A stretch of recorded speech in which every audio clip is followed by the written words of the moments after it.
Avant Emmanuel Macron, deux présidents ont adressé une lettre aux Français, sous la Ve République, François Mitterrand en 1988 et Nicolas Sarkozy en 2012, dans un contexte différent car purement électoral.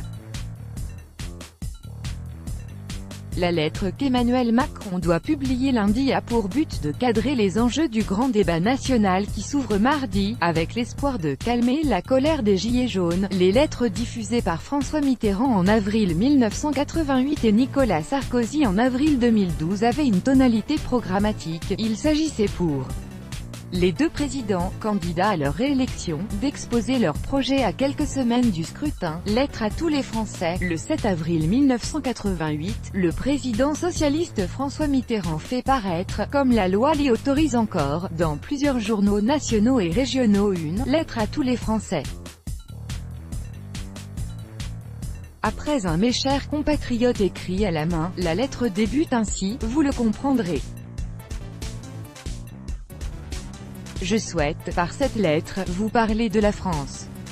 Le président candidat explique qu'il veut parler aux Français, comme autour de la table, en famille, 2 semaines et demie avant le premier tour de la présidentielle. L'initiative a valeur de long encart électoral après 2 ans de cohabitation tendue avec Jacques Chirac.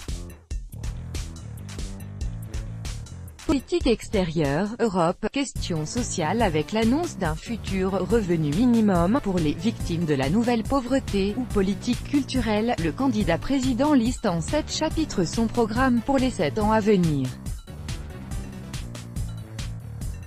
L'idée l'a plutôt servi puisqu'il l'emporte le 8 mai au 2e tour face à Jacques Chirac, avec 54% des voix.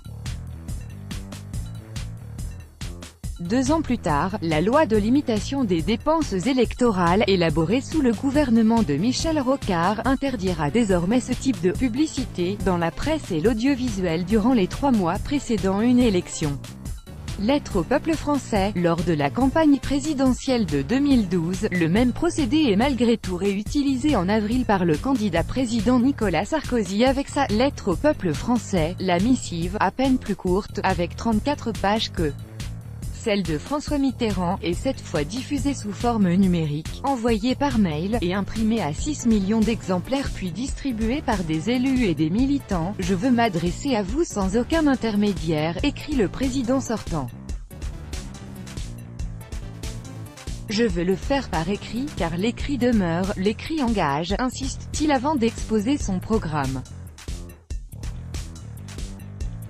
Il s'incline au 2e tour, le 6 mai face à François Hollande, 51,6%. Lettre sur les retraites. On peut ajouter à ces 2 missives présidentielles, la lettre d'un Premier ministre, Jean-Pierre Raffarin, adressée en 2003 à tous les Français au sujet de la réforme des retraites.